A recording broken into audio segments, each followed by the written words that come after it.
वळूयात पुढल्या महत्त्वाच्या बातमीकडे। कोकाटेंच्या राजीनाम्यासाठी राष्ट्रवादीतील अनेक नेते आता आग्रही असल्याचं समजतंय।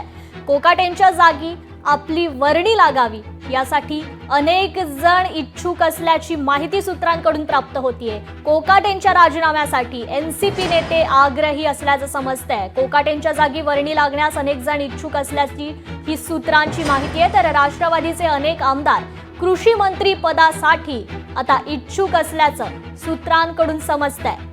माणिकराव कोकाटे यांचा राजीनामा व्हावा यासाठी पक्षातील काही नेते आग्रही आहेत, तर दुसरीकडे कोकाटे यांनी राजीनामा दिला तर त्या जागी आपली वर्णी लागावी यासाठी अनेक जण इच्छुक असल्याचं समजतंय। धनंजय मुंडे यांच्यानंतर कोकाटे यांनी राजीनामा दिला तर हे मंत्रीपद आता खाली होणार आहे आणि याच मंत्रिपदाच्या जागेवर आपली वर्णी लागावी यासाठी आता राष्ट्रवादीचे अनेक आमदार इच्छुक असल्याची सूत्रांची माहिती आहे।